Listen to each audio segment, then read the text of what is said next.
Tool box default रूप से माया interface में लेफ़्ट साइड में दिखाई देता है। यदि आप माया के इंटरफेस के बारे में और डिटेल में जानना चाहते हैं तो इससे जुड़ी वीडियो के लिंक आपको डिस्क्रिप्शन बॉक्स में मिल जाएगा।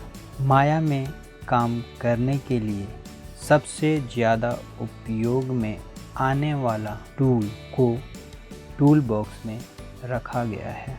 हमने टूल बॉक्स को आसान बनाने के लिए 2 पार्ट में डिवाइड किया है। पहला सिलेक्शन टूल, दूसरा ट्रांसफॉर्म टूल। सिलेक्शन टूल के अंदर आने वाले जितने भी टूल हैं इनका यूज़ करके आप सीन में किसी भी ऑब्जेक्ट को सेलेक्ट कर सकते हैं। सिलेक्शन टूल में सेलेक्ट, लेसो और पेन सिलेक्शन टूल शामिल होते हैं। पहले हम अपने सीन में कुछ बेसिक ऑब्जेक्ट क्रिएट कर लेते हैं। चलिए बेसिक ऑब्जेक्ट तो ऐड कर दिया। इससे पहले कि हम सिलेक्शन टूल्स को बारी बारी से यूज़ करके देखें, उससे पहले हम ट्रांसफॉर्म टूल की बातें कर लेते हैं। सीन के किसी भी ऑब्जेक्ट को ट्रांसफॉर्म करने अर्थात बदलने के लिए हम ट्रांसफॉर्म टूल्स का यूज़ करते हैं। ट्रांसफॉर्म टूल के अंदर मूव, रोटेट और स्केल टूल्स शामिल हैं। और हाँ, हम यहाँ इस लास्ट यूज़ टूल को बताना भूल ही गए। इस जगह पर उस टूल का आइकन दिखाई देता है जिसे आपने सब आखिरी में इस्तेमाल किया होता है। यदि आपने माया को फर्स्ट टाइम ओपन किया है तो हो सकता है कि यहाँ कोई आइकन ना हो। ओके, यदि हम टूल बॉक्स को एक लाइन में कहना चाहें तो हम कह सकते हैं कि टूल बॉक्स में ऐसे सभी टूल्स होते हैं जिनका यूज़ करके आप अपने सीन के ऑब्जेक्ट को सेलेक्ट और ट्रांसफॉर्म कर सकते हैं। आप हॉट कीज़ का यूज़ करके भी इन टूल्स को एक्टिव कर सकते हैं। जैसे सेलेक्ट टूल के लिए क्यू प्रेस करें। इन दोनों टूल्स के लिए कोई शॉर्टकट नहीं है। अब हम नीचे की ओर आ जाते हैं। जैसे मूव टूल के लिए W, रोटेट टूल के लिए E, स्केल टूल के लिए R। इसके अलावा मैनिपुलेटर को शो करने के लिए T और लास्ट यूज़ टूल के लिए Y का यूज़ कर सकते हैं। आप इन हॉट्स की को एक साथ क्वेरिटी नाम से याद रख सकते हैं। चलिए तो अब हम इन सभी टूल्स को यूज़ कैसे करना है इसको ध्यान से समझने का प्रयास करते हैं। हम आशा करते हैं कि आप माया के यूज़र इंटरफेस से भली भांति अवगत होंगे। जिन लोगों ने हमारी उस वीडियो को देखा होगा तो उन्हें माया यूज़र इंटरफेस के बारे में काफ़ी कुछ जानकारी प्राप्त हो गई होगी। यदि आपने अभी तक हमारी वह वीडियो नहीं देखी है तो प्लीज़ उस वीडियो को आप ज़रूर देखें। उसका भी लिंक इस वीडियो के नीचे डिस्क्रिप्शन बॉक्स में मिल जाएगा। सिलेक्शन टूल को यूज़ करने से पहले आपको कुछ बातें क्लियर करना चाहता हूँ। सिलेक्शन टूल को यूज़ करने से पहले आपको यह सुनिश्चित या इंश्योर करना होगा कि माया में सिलेक्शन का कौन सा मोड ऑन है, अर्थात ऑब्जेक्ट मोड या कंपोनेंट मोड। अब आप सोच रहे होंगे कि ऑब्जेक्ट मोड या कंपोनेंट मोड क्या है। हमें लगता है कि आगे बढ़ने से पहले थोड़ा सा डिस्कस इन दोनों सिलेक्शन मोड पर भी करना चाहिए। सबसे पहले ऑब्जेक्ट मोड सिलेक्शन की बात करते हैं।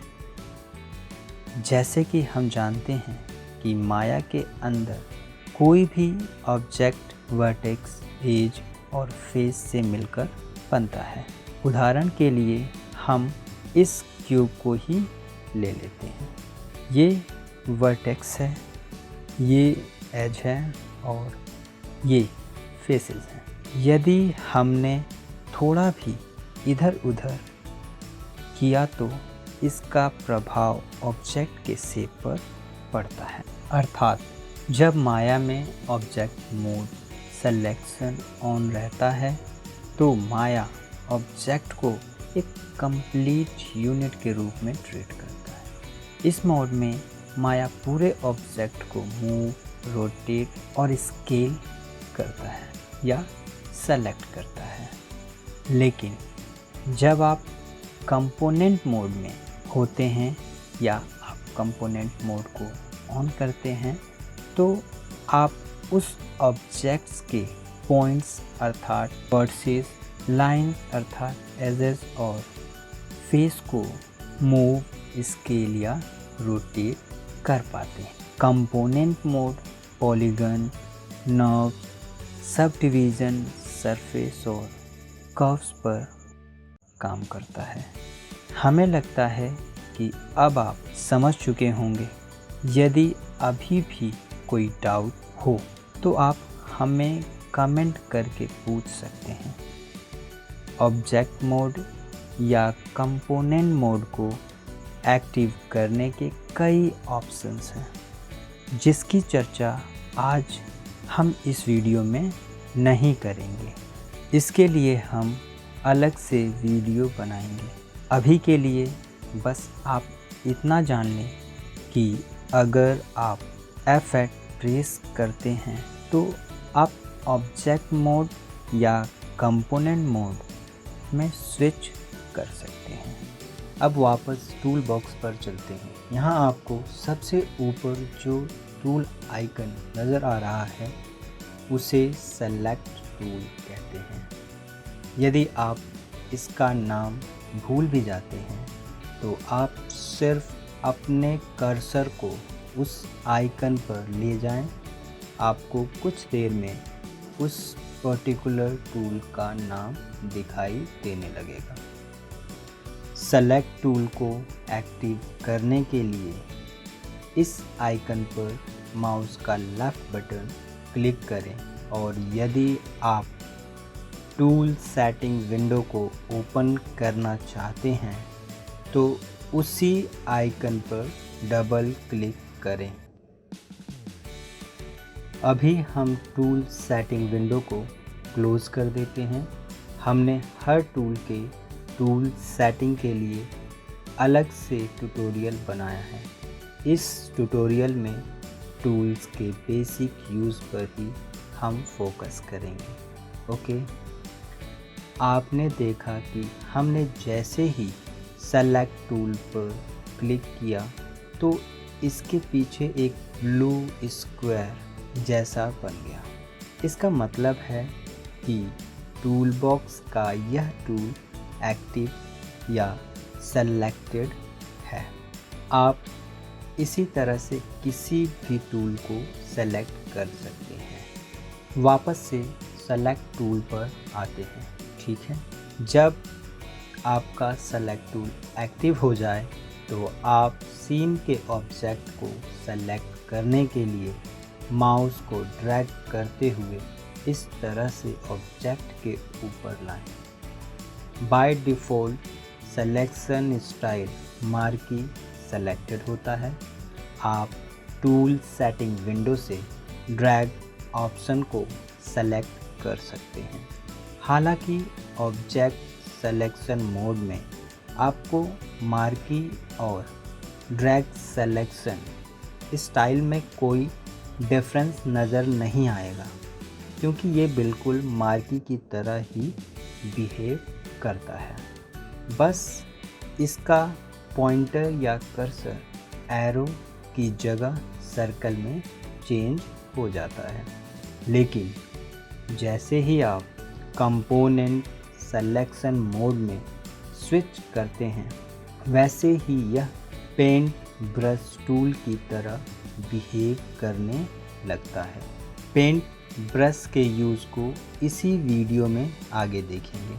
यदि आपको ऑब्जेक्ट डीसेलेक्ट करना है तो इसके लिए सिंपली आप अपने सीन या व्यू पोर्ट में कहीं भी खाली जगह देखकर क्लिक कर दें। चाहें तो आप ड्रैग करके ऑब्जेक्ट सेलेक्ट करें या सिंपली उस इंडिविजुअल ऑब्जेक्ट पर कर्सर ले जाकर क्लिक कर दें।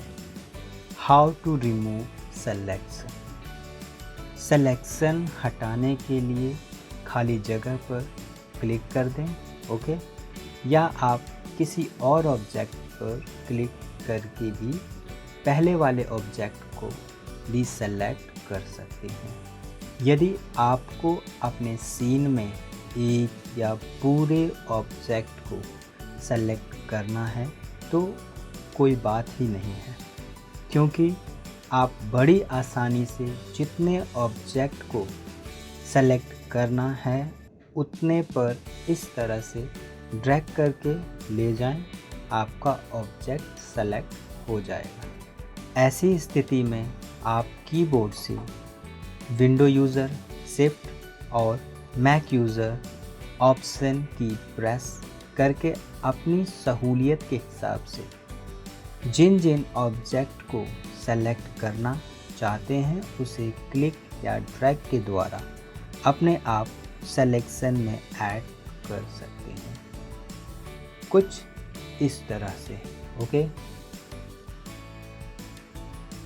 यदि आप शिफ्ट या ऑप्शन के साथ सेलेक्टेड ऑब्जेक्ट पर दोबारा क्लिक करते हैं या ड्रैग करके उसे सेलेक्ट करते हैं तो सेलेक्टेड ऑब्जेक्ट डीसेलेक्ट हो जाता है। आप कंट्रोल या कमांड का यूज़ करके भी आप किसी ऑब्जेक्ट को डीसेलेक्ट कर सकते हैं। आप कंट्रोल या कमांड प्रेस करके किसी ऑब्जेक्ट को कितनी भी बार सेलेक्ट करें वह ऑब्जेक्ट सेलेक्ट नहीं हो सकता है। हम कंट्रोल या कमांड का यूज़ करके ऑब्जेक्ट को केवल डीसेलेक्ट ही कर सकते हैं। हम इस ऑब्जेक्ट पर चाहे जितनी भी बार ड्रैग करके सेलेक्ट करने की कोशिश करें, हम इस ऑब्जेक्ट को सेलेक्ट नहीं कर सकते। हालांकि ये सारी बातें टूल सेटिंग्स वाले ट्यूटोरियल में और डिटेल में बताया गया है, फिर भी हमें लगा कि इसे दोबारा से बताना उचित होगा ताकि जिन लोगों ने हमारे उस वीडियो को नहीं देखा हो उन्हें भी थोड़ा बहुत जानकारी मिल जाए। अब बारी लैसो टूल की है। यह वाला आइकन लैसो टूल है। जिस तरह से हमने सेलेक्ट टूल को एक्टिव किया था ठीक उसी प्रकार से हम लैसो टूल को भी एक्टिव करेंगे। यहाँ जाएं और उस पर क्लिक कर दें। जब लैसो टूल एक्टिव रहता है और आप कर्सर को सीन के ऊपर लाते हैं तो कर्सर रस्सी जैसा दिखाई देने लगता है। यदि आपने फ़ोटोशॉप सीखा होगा तो आप इस टूल को जानते होंगे। लैसो टूल को यूज़ करने का तरीका सेलेक्ट टूल जैसा ही है, बस आप रेक्टेंगुलर फॉर्म की जगह हैंड फ्री फॉर्म का यूज़ करके आप स्वयं सिलेक्शन रीजन बना सकते हैं, कुछ इस तरह से। ऑब्जेक्ट मोड सिलेक्शन में लैसो टूल कभी कभार अपनी इच्छा के अनुसार सिलेक्शन न करता हो, लेकिन जब आप कंपोनेंट सिलेक्शन मोड में स्विच करते हैं तो यह बेहतर तरीके से काम करता है। जैसा कि आप अपने स्क्रीन पर देख पा रहे होंगे, अभी तक जो सिलेक्शन टूल्स देखे वे ऑब्जेक्ट और कंपोनेंट मोड दोनों सिलेक्शन मोड में काम करता है, लेकिन पेंट ब्रश टूल केवल कंपोनेंट सिलेक्शन मोड पर ही काम करता है। इसके अलावा जब भी आप मार्की या लेसों को यूज़ करके सिलेक्शन बनाते हैं, हर बार एक नया सिलेक्शन एरिया बनता है। यदि आप अपने सिलेक्शन में न्यू सिलेक्शन ऐड करना चाहते हैं तो आपको शिफ्ट या ऑप्शन की को प्रेस करके कर्सर ड्रैग करना होगा, लेकिन पेंट ब्रश टूल के लिए शिफ्ट प्लस ऑप्शन की प्रेस करने की ज़रूरत नहीं पड़ती है, जैसा कि आप देख रहे हैं। बस एक बार टूल बॉक्स से पेंट ब्रश टूल पर क्लिक करके उसे एक्टिव कर लें और कंपोनेंट मोड को ऑन कर लें। चाहें तो आप माउस के बटन को छोड़कर दोबारा से ड्रैग कर सकते हैं। आपका सिलेक्शन पहले वाले सिलेक्शन में ही ऐड होता रहेगा। और यदि आप सेलेक्टेड एरिया पर भी कर्सर ड्रैग करते हुए ले गए तो भी सेलेक्टेड एरिया रिमूव या डीसेलेक्ट नहीं होगा। ना ही आप खाली स्पेस में क्लिक करके सिलेक्शन को डीसेलेक्ट कर सकते हैं। आप पेंट ब्रश टूल पर वे सारे शॉर्टकट यूज़ कर सकते हैं जो बाकी सब सिलेक्शन टूल के साथ यूज़ करते हैं। पेंट ब्रश टूल के साथ ही हमारा सिलेक्शन टूल का टॉपिक समाप्त हो जाता है। अब हम बाकी बचे हुए टूल्स अर्थात ट्रांसफॉर्म टूल को कैसे यूज़ करना है और इसका क्या काम है, इसी वीडियो में बातें करेंगे। वीडियो थोड़ा लंबा हो गया, जिसके लिए हम माफ़ी चाहते हैं। हम पूरी कोशिश करते हैं कि कम लेंथ वाली वीडियो बनाएं और उसी में सारी जानकारी आप तक पहुंचा दें। ये आप भी जानते हैं कि ऐसा कर पाना कितना मुश्किल होता है। चलिए तो ट्रांसफॉर्म टूल के अंदर आने वाले टूल्स हैं मूव, रोटेट और स्केल टूल। इनमें से किसी को भी यूज़ करने से पहले उस ऑब्जेक्ट को सेलेक्ट करना पड़ता है जिन पर ट्रांसफॉर्म अप्लाई करना चाहते हैं। इन तीनों टूल को यूज़ करने से पहले इनके कुछ कॉमन फैक्ट हैं जिनको जानना आपके लिए अति आवश्यक है। ट्रांसफॉर्म टूल का यूज़ ऑब्जेक्ट और कंपोनेंट दोनों ही सिलेक्शन मोड में किया जाता है। नंबर 1, ऑब्जेक्ट में जो भी मूवमेंट या गतिविधि होती है वो उस सेलेक्टेड ऑब्जेक्ट के पिवट अर्थात केंद्र बिंदु से ही होती है। सेकंड नंबर, अगर आपने मल्टीपल ऑब्जेक्ट्स को एक साथ सेलेक्ट किया हुआ है तो ऐसी स्थिति में वे ऑब्जेक्ट्स उस लास्ट सेलेक्टेड ऑब्जेक्ट के पिवट पॉइंट के अकॉर्डिंग ही ट्रांसफॉर्म होगा, अर्थात मूव, रोटेट और स्केल होगा। माया बाय डिफ़ॉल्ट लास्ट ऑब्जेक्ट को ही की ऑब्जेक्ट मानकर चलता है। ट्रांसफॉर्म टूल का सबसे पहला टूल मूव टूल है। मूव टूल को यूज़ करने से पहले उसकी कुछ और भी बातें जान लेते हैं। उसके नाम से ही पता चल जाता है कि इसका यहाँ क्या काम होगा। मूविंग करने को माया में ट्रांसलेशन के नाम से भी जाना जाता है। आप किसी ऑब्जेक्ट को मूव करके ऑब्जेक्ट और कंपोनेंट के पोजीशन को स्पेस में चेंज कर सकते हैं। शायद आप जानते होंगे कि जैसे ही सीन में ऑब्जेक्ट को सिलेक्शन टूल का यूज़ करके सेलेक्ट करते हैं तो चैनल बॉक्स या लेयर एडिटर में उस ऑब्जेक्ट की प्रॉपर्टीज़ डिस्प्ले होती हैं, अर्थात ऑब्जेक्ट का ट्रांसलेट, रोटेट या स्केल आदि सभी प्रॉपर्टीज़ शो होती हैं, जिसका यूज़ करके आप अपने ऑब्जेक्ट का ट्रांसफॉर्मेशन कर सकते हैं। हर ऑब्जेक्ट का अपना एक इंडिविजुअल वैल्यू हो सकता है। मूव टूल के बारे में काफ़ी बातें कर ली हैं, अब इसको यूज़ करके ऑब्जेक्ट या कंपोनेंट को कैसे मूव करें इसे देखते हैं। ओके, टू मूव ऑब्जेक्ट्स और कंपोनेंट्स। ऑब्जेक्ट्स या कंपोनेंट को मूव करने के लिए आपको कुछ स्टेप्स को फॉलो करना होगा। नंबर 1, एक या एक से अधिक ऑब्जेक्ट्स या कंपोनेंट को सेलेक्ट करें।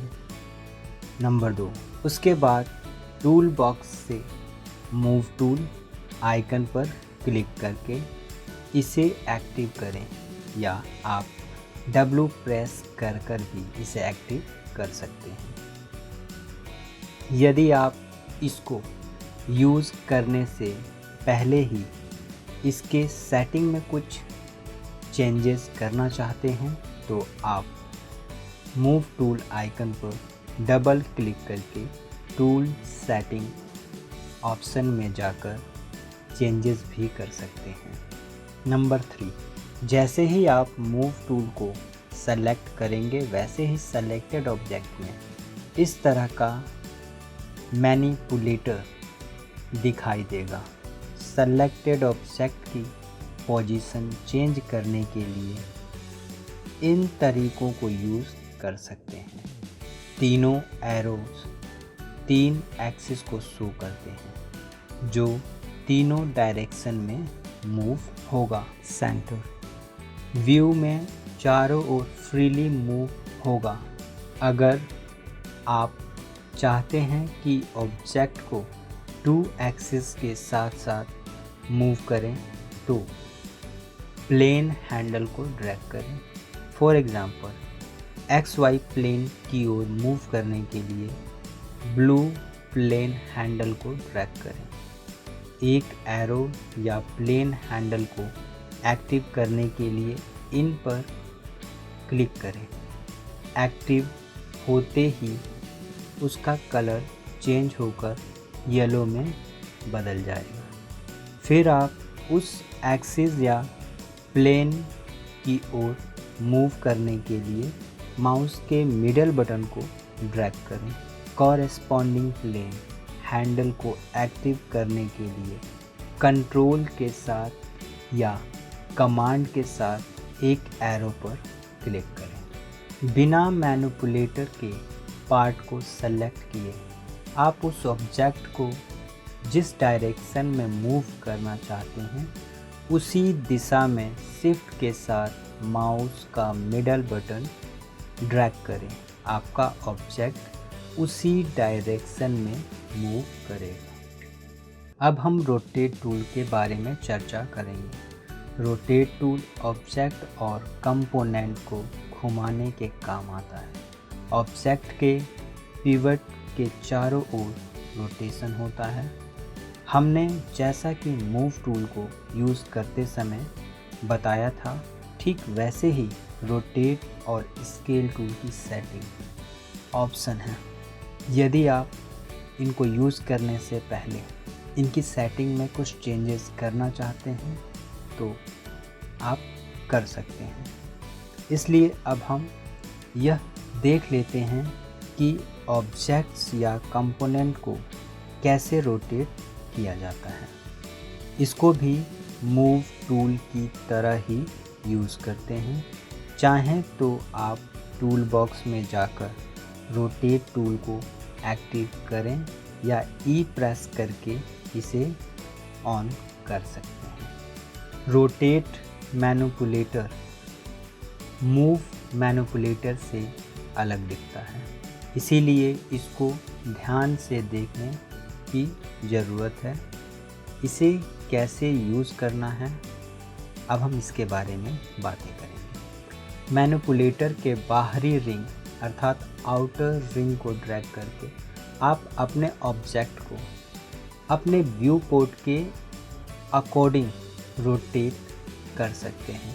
उदाहरण के लिए, यदि सेलेक्टेड ऑब्जेक्ट को फ्रंट व्यू से बाहरी रिंग को ड्रैग करेंगे तो वो वर्ल्ड, ऑब्जेक्ट या लोकल जो भी वहाँ सेटिंग होगी उसी के डायरेक्शन के साथ रोटेट होगा। एक्स एक्सिस होगा तो एक्स डायरेक्शन की ओर मूव करेगा, यदि वाई होगा तो वो वाई डायरेक्शन की ओर मूव करेगा। ये डिपेंड करता है कि आप किस व्यू पोर्ट को यूज़ कर रहे हैं। ठीक है, आप जिस व्यू पोर्ट को यूज़ करेंगे उसमें जो भी एक्सिस होगा वो उसी के अकॉर्डिंग इसे रोटेट करेगा। इसके अलावा इसके अंदर आपको 3 अलग अलग रंग के रिंग दिखाई दे रहे होंगे। हर एक रंग का एक खास एक्सिस के साथ रिलेशन है, मीन्स वो एक खास डायरेक्शन में या खास एक्सिस की ओर रोटेट होगा। जैसे red X axis, green Y axis और लाइट ब्लू जेड एक्सिस। यदि आप रिंग के ग्रे एरिया को ड्रैग करेंगे तो आपका ऑब्जेक्ट फ्रीली रोटेट होगा। अब हम बात करेंगे स्केल टूल का। इसमें उन बातों को नहीं बताएंगे जो सिमिलर है, आप लोग देखकर खुद ही समझ जाएंगे कि इसमें क्या सिमिलर है। ठीक है, तो इसको डिस्कस करना मुझे लगता है कि टाइम को वेस्ट करने जैसा है। स्केल टूल का काम ऑब्जेक्ट या कंपोनेंट का साइज बदलने के लिए यूज़ किया जाता है। ऑब्जेक्ट के पिवट पॉइंट से ही ऑब्जेक्ट स्केल होता है। ठीक है, आपका जो भी ऑब्जेक्ट होगा जहाँ पे भी उसका पिवट पॉइंट होगा, बाय डिफ़ॉल्ट जहाँ से भी उसका पिवट पॉइंट होगा वो वहीं से ही स्केल होगा, या आप कोई मूव टूल यूज़ करेंगे तो वहीं से मूव होगा। ठीक है, या आपने जैसा रोटेट टूल को यूज़ किया तो वो वहीं से रोटेट होगा।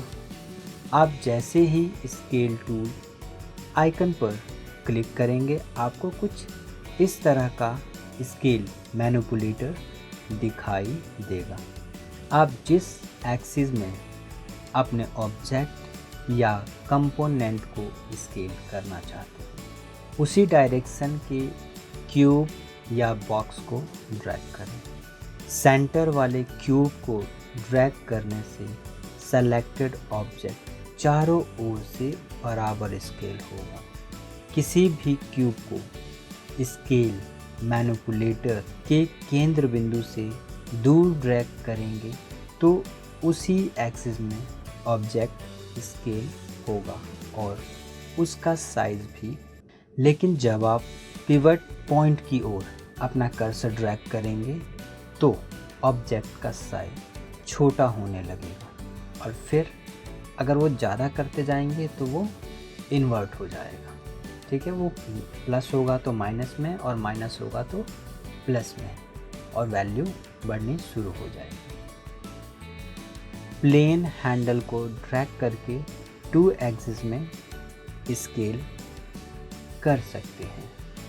एक साथ वो दोनों एक्सिस को के कॉम्बिनेशन से आगे वो बढ़ेगा। यदि आपने अभी तक हमारे चैनल को सब्सक्राइब नहीं किया है तो प्लीज़ सब्सक्राइब कर दें